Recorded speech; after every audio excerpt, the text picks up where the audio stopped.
ये हनुमान जी महाराज है ना, इन्होंने गदा हाथ में लेकर के, बढ़िया विकराल रूप बना करके, पर्वत आदि हाथ में लेकर के हम सब लोगों को एक बहकावे में रखा है। किस बहकावे में? कि मैं ऐसा ही हूं, मुझे ऐसे ही मान के भजो। हम सबको वह रूप दिखा करके चुपचाप भीतर बैठ करके अत्यंत वाष्पवारी परिपूर्ण लोचनम श्री राम कहते हुए निरंतर उसी भाव में निमग्न होकर के बस, अरे सहचरी हैं। आपको पता है श्री चारुशिला जी, श्री हनुमान जी का सखी स्वरूप है चारुशिला जी का। कथा आती है कि सूर्य उदय से सूर्य अस्त तक श्री हनुमान जी महाराज राम जी के पास ही रहते हैं, एक मिनट के लिए नहीं छोड़ते, बल्कि चरणों को गोद में लेके बैठते हैं। सभा, राम जी की सभा में भी जो कुछ भी होता है हनुमान जी महाराज ऐसे ही बैठे रहते हैं, चरण नहीं छोड़ते राम जी के, किसी को छूने भी नहीं देते। मेरा ये अधिकार है बस। और बोले इसमें आप भले स्वार्थी मानो मुझे, पर ये चरण मैं नहीं छोड़ूंगा। लेकिन जैसे ही सूर्य अस्ताचल को जाते हैं हनुमान जी महाराज की घबराहट शुरू हो जाती है। अब सूर्य अस्त हो जाएगा, राम जी कनक भवन में चले जाएंगे, अंतःपुर में चले जाएंगे, वहां सखियां मुझको जाने नहीं देती। अंतःपुर में निज निवास में तो केवल सीता जी और सब सखियों का प्रवेश है, वहां हनुमान जी नहीं जाते। तो हनुमान जी कनक भवन के द्वार तक जाते हैं तो बाहर ही चंपक लता आदि सखियां रोक देती हैं। हनुमान जी बस बस बस, अब यहाँ से राघव जी का हाथ हमें दे दो। तो फिर अंतःपुर कनक भवन की अंदर की लीला में चंपक लता जी लेकर के श्री राम जी को भीतर जाती हैं। और श्री हनुमान जी द्वार पर खड़े खड़े इतना रोते हैं, इतना रोते हैं। क्यों? अब मैं रात भर कैसे रहूं, बिना राघव जी को देखे मैं कैसे समय निकालूं।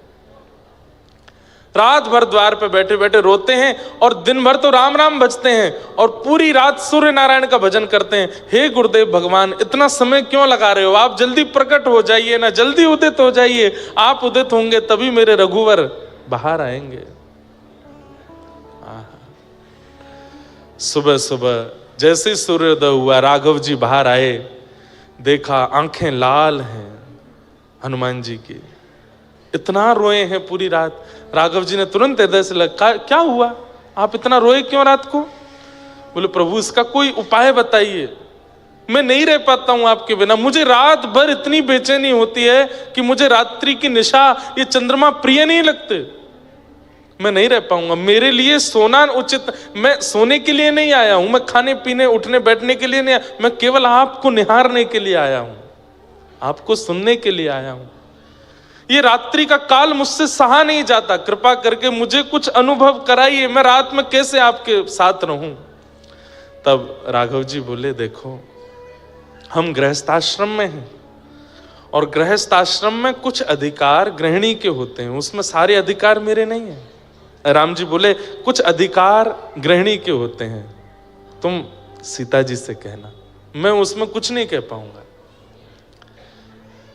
हनुमान जी द्वार पर ही बैठे रहे, चंपक लता आदि सखियां आई, बोले क्या बात है? बोले मुझे मैया से मिलना है, मैया को बोलो मैं बैठा हूं बाहर।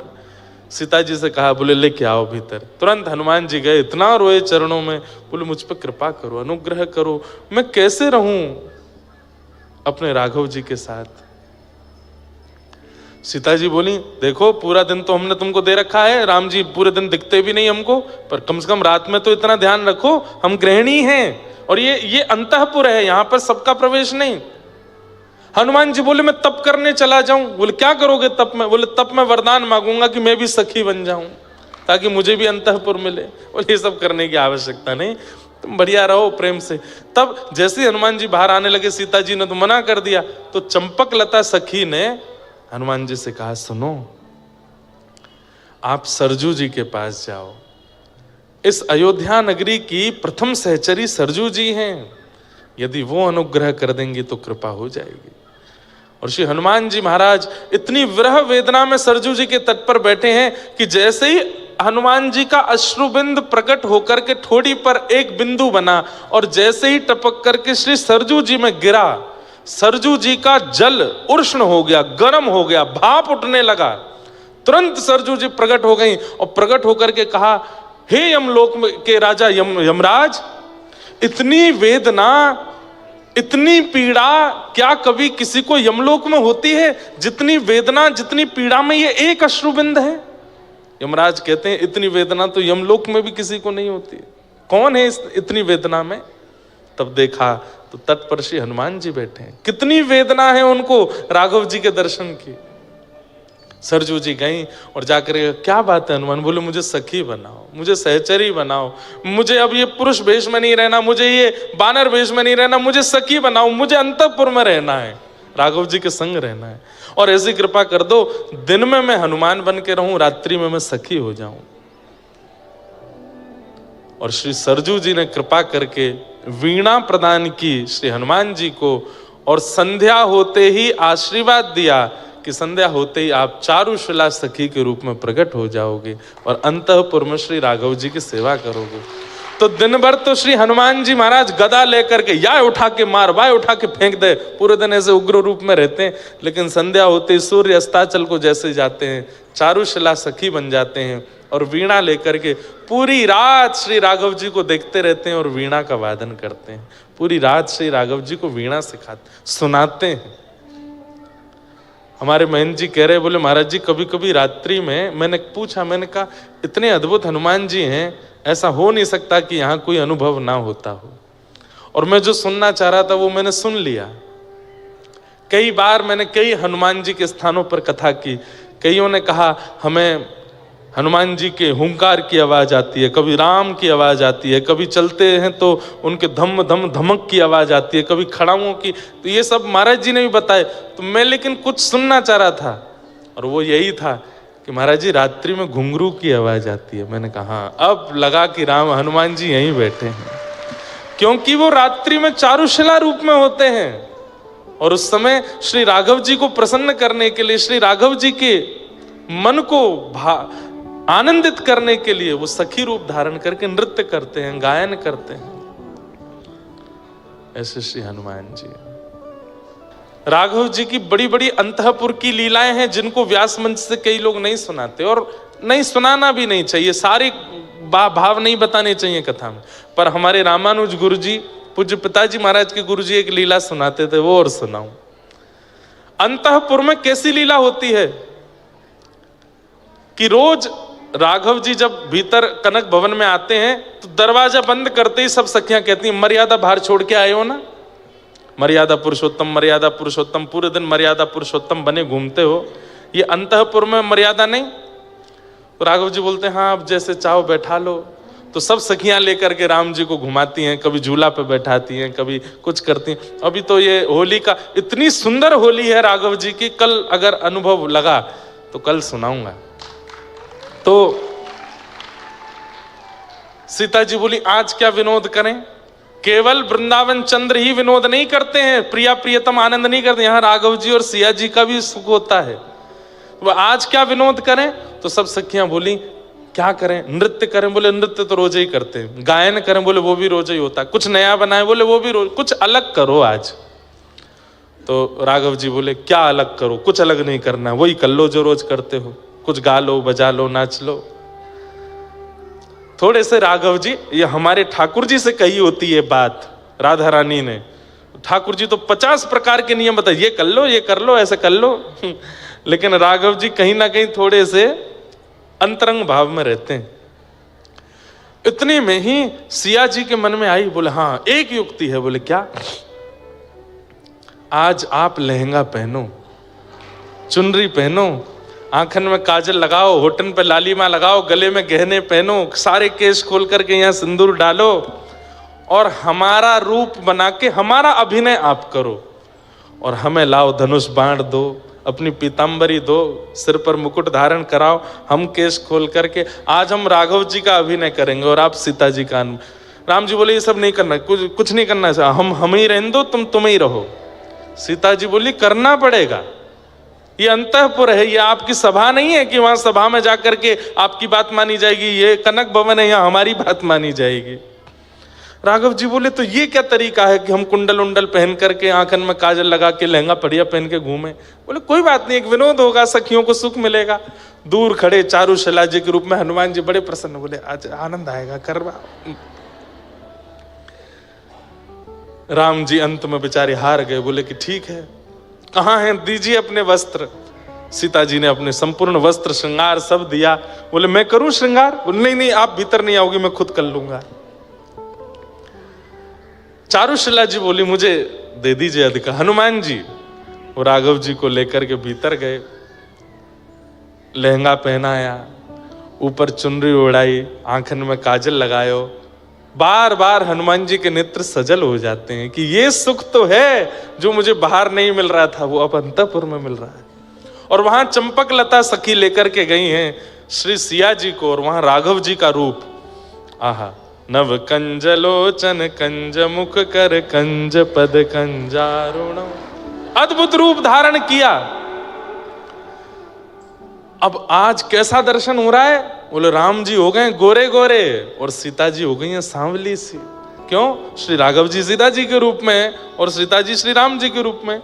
जैसे ही राम जी के रूप में सीता जी निकल करके आई, सब सखियां देख करके आहा बलैया लेने लगी, कितने सुंदर लग रहे हैं, कितने सुंदर लग रहे हैं, तरण तोड़ने लगी, राई नौन करने लगी, इतने सुंदर लग रहे हैं, आज गोरे राम हुए हैं।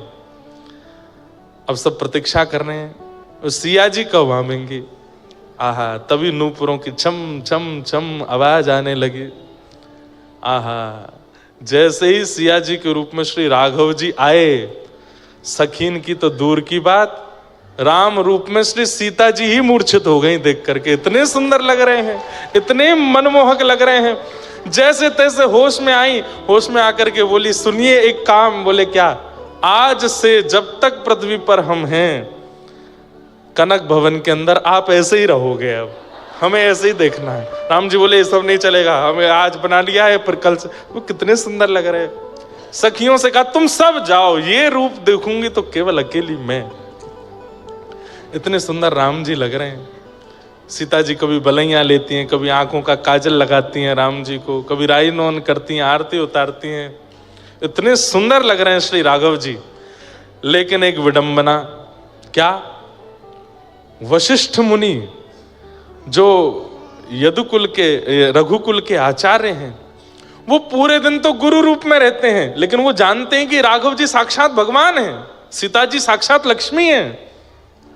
तो पूरे दिन तो वो गुरु रूप में रहते हैं, आशीर्वाद देते रहते हैं राम जी को।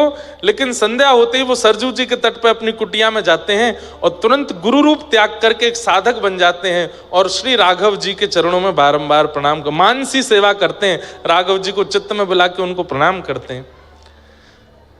लेकिन हैं भी तो वशिष्ठ मुनि। अब वशिष्ठ मुनि जैसे ही सरजू जी के तट पर बैठे, नेत्र बंद करके हृदय में राघव जी को प्रणाम करने के लिए जैसे ही उनका आवाहन किया, तो क्या देखते हैं? राम जी तो गोरे गोरे दिख रहे हैं और सीता जी सांवली सी दिख रही हैं। वशिष्ठ मुनि बोले ये क्या हो रहा है चित्त में? ये राम जी गोरे कैसे हो गए? ये श्याम वर्ण के ठाकुर जी गोरे क्यों दिख रहे हैं? तुरंत सरजू जी में स्नान किया, स्नान करके फिर से माला आदि करके फिर से नेत्र बंद करके जैसे ही मानसी में बैठे, सिंहासन पर गोरे राम जी बैठे हैं, बगल में चुनरी ओढ़ के घूंघट करके सांवली सीता जी बैठी हैं। बोले ये क्या हो रहा है? कहीं ऐसा तो नहीं है कोई संकेत है? कहीं मेरे शिष्य राम कहीं संकट में तो नहीं है? तुरंत कमंडल उठाया, पहुंच गए कनक भवन। अच्छा, गुरु जी को कोई रोक टोक नहीं है, कनक भवन में जाने से इनको कोई नहीं रोक सकता। रात्रि अर्धरात्रि का समय, तुरंत द्वार पर जाकर के सहचरियों को तुरंत दरवाजा खोलो, गुरु वशिष्ठ खड़े हैं द्वार पे। अब सखी बोली भीतर तो सब डामाडोल चल रहा है माहौल, गुरु जी रात में क्यों आ गए? एक सखी ने दूसरी को, दूसरी ने तीसरी को, ऐसे करके अंतःपुर खबर पहुंचवाई, राघव जी सावधान हो जाइए, गुरु वशिष्ठ आ रहे हैं। अब ये सुनकर के सीता जी राम जी के रूप में वो तो तुरंत उठ करके गई और तुरंत लहंगा आदि सब पहन करके आ गई। और राम जी के कभी केश में कुछ फंस गया, कभी कानन में कुछ फंस गया, कभी ये बोले ये क्या हो गया? गुरु जी आ गए द्वार पे, अब मैं जल्दी जल्दी वस्त्र कैसे उतारूं? सीता जी बोली जल्दी करो, गुरु जी आवे वारे हैं। अच्छा, गुरु जी प्रतीक्षा नहीं करते, उनके लिए तो द्वार खुलता है सीधे। राम जी जल्दी जल्दी दौड़ करके गए, जल्दी वस्त्र आदि अपने बदल करके, केश आदि सब बांध करके, आंखन को काजल वाजल सब बिल्कुल व्यवस्थित करके, जो भी मुख पर श्रृंगार था सब बिल्कुल हटा करके, मुंह धो धा करके आए करके तुरंत बैठे। इतने में द्वार खुला, गुरु वशिष्ठ आए। दोनों युगल ने प्रणाम किया। गुरुदेव प्रणाम। गुरु वशिष्ठ ने देखा सीता जी गोरी हैं, राम जी सांवले हैं, तो बोले फिर मेरे मन में इतना वो क्यों हो रहा था? राम जी बोले गुरुदेव बड़े संकोच में रहते हैं। राम जी बोले गुरुदेव कोई कार्य था? नहीं नहीं कार्य तो कुछ नहीं था, बस कुछ था। आप दोनों ठीक हैं? बोले हाँ बिल्कुल ठीक है। कोई कष्ट तो नहीं है ना? मैं गुरु हूं, मुझे बता दीजिए। बोले नहीं गुरुदेव कोई कष्ट नहीं। अच्छा ठीक है तो मैं चलूं फिर, प्रणाम, कल मिलते हैं सुबह। बोले हाँ गुरुदेव ठीक है। जैसे ही घूम करके जाने लगे वशिष्ठ जी फिर रुके, फिर दोबारा मुड़े, राम जी के थोड़े पास गए, यहां से केश हटा करके देखे तो बीच में मांग भरी पड़ी है। राघव ये क्या? अब तो राम जी पूरे ठंडे पड़ गए ऊपर से नीचे। नहीं नहीं गुरुदेव कुछ नहीं कुछ नहीं कुछ नहीं, ऐसे गुरुदेव वो आज वो हनुमान जी ने कुछ डाल दिया था, चारुशिला जी के रूप में हनुमान जी खड़े। बोले मैंने कब डाला? वशिष्ठ जी जैसे ही सिया जी की ओर, सीता जी कभी देखती नहीं है, नीची नजर रखती हैं, लेकिन आज नजर उठा के वशिष्ठ जी को देखा है और नेत्रों में ही समझा दिया। बोले अंतःपुर की लीला है, आप क्यों आ गए बीच में? तुरंत वशिष्ठ जी समझ गए। अच्छा अच्छा अच्छा राघव सुनो। बोले हाँ अब तुम विश्राम करो, सुबह मिलते हैं। वशिष्ठ जी तो गए, राम जी इतने संकोच में चद्दर लई और श्रृंगार घर में जाके ओढ़ करके बैठ गए। 3 दिन तक ऐसे ही बैठे रहे, ना किसी से मिले ना किसी से, इतने संकोच में आ गए। बोले गुरु जी ने मुझे इस रूप में देख लिया। यहाँ पे दशरथ जी मनाने आए, कौशल्या मैया मनाने आई, केकई मनाने आई, सब मनाने के लिए आ गए, लेकिन राम जी माने नहीं। तब पूछा, बोले क्या हुआ था? बोले गुरु जी जब से आके गए तब से ऐसे ही हैं। तो फिर गुरु वशिष्ठ जी से कहा कि आप जाके राम जी से, तो फिर पुनः गुरु वशिष्ठ जब आए, हल्ला हुआ, गुरु वशिष्ठ आ रहे हैं। राम जी ने फिर चद्दर हटाई, फिर बाहर आ गए। गुरु वशिष्ठ आके बोले क्या बात है, आप 2 दिन से चद्दर में रजाई में घुसे क्यों बैठे हो? इतना संकोच क्यों? नहीं गुरुदेव कुछ नहीं। कान के पास जाके वशिष्ठ ऋषि बोले हम सब जानते हैं ये अंतःपुर की लीला, हम किसी से नहीं कहेंगे, आप बिल्कुल निश्चिंत रहो, किसी को नहीं बताएंगे। अब गुरु वशिष्ठ ने कितनी छुपाई बात कि आज हम मंच से आपको सुना रहे हैं। आज पूरी दुनिया सुन रही है, तो सोच लो गुरु वशिष्ठ ने कितनी छुपाई होगी। लेकिन श्री हनुमान जी महाराज, ये बंधुओं, ये बड़ी अंतरंग लीलाएं हैं ठाकुर जी की। हमारे पूज्य पिताजी के गुरुदेव श्री रामानुज गुरु जी इस कथा को सुनाते थे। अनंत बलवंत श्री हनुमान जी महाराज की। तो उनका जो बल दिख रहा है ना, वो तो केवल हम लोगों को बहकाने के लिए कि तुम भैया यहीं तक ही सीमित रहना, मुझसे बल आदि ही मांगना। वास्तव में श्री हनुमान जी से तो प्रेम लक्षणा भक्ति मांगो, क्योंकि अंतःकरण में तो वही रस है, वही प्रेम है, वही भाव है श्री हनुमान जी के। अब मेरे को कथाएं तो इतनी याद आ जाती हैं। कृष्ण लीला में जो वंशी है ना, कल्याण अंक में मैंने पढ़ा था, वो श्री हनुमान जी महाराज है। हनुमान जी ही हैं। राम जी ने भरत जी से पूछा कि हनुमान ने हमारी इतनी सहायता करी कि हमें ऋण जैसा लगता है अपने ऊपर, उसके ऋण से हम कैसे ऋण हों? तब भरत जी महाराज बोले, अब ये इसका उत्तर मुझ पे तो नहीं है। तब बोले तुम जब संशय में आते हो तो क्या करते हो? बोले मेरे पास तो आपकी पादुका है, मैं आपकी पादुकाओं से संशय का समाधान पूछता हूं। तो राम जी ने अपनी ही पादुकाओं से पूछा, आपने 14 वर्ष तक अयोध्या का पालन किया है, आप हमसे पूर्ववर्ती राजा हैं दोनों, हमारी शंका का समाधान करो, श्री हनुमान जी महाराज के ऋण से ऋण कैसे हुआ जाए। तब प्रभु श्री राम जी की पादुकाओं ने आज्ञा करके कहा कि महाराज एक ही तरीका है। बोले क्या? हनुमान जी दंडक वन में संतों को आश्वासन दे करके आए हैं कि उन संतों को आप द्वापर युग में कृष्ण रूप में मिलेंगे और वे सब संत गोपी बन करके आएंगे। दंडक वन में जिन जिन संतों से राम जी नहीं मिल पाए थे, सबकी सुध लेने हनुमान जी गए। तब सब ने रोते हुए कहा हमको राम जी क्यों नहीं मिले? तब हनुमान जी ने सबको आश्वासन दिया, आप सब लोग चिंता मत करो, द्वापर में ये कृष्ण बन के आएंगे और आप सब ही ब्रज की गोपी बन के आओगे, ठाकुर जी आपको मिलेंगे। तब एक संत ने कह दिया, क्या आप आओगे द्वापर में? क्योंकि हम गोपी बन के आ गए, ये कृष्ण बन के आ गए, और कहीं बिचौलिया के रूप में आपने आके हम दोनों को नहीं मिलवाया तो आप आओगे? तो हनुमान जी बोले ये तो ठाकुर जी जाने, मेरा कोई क्रम है कि नहीं द्वापर में।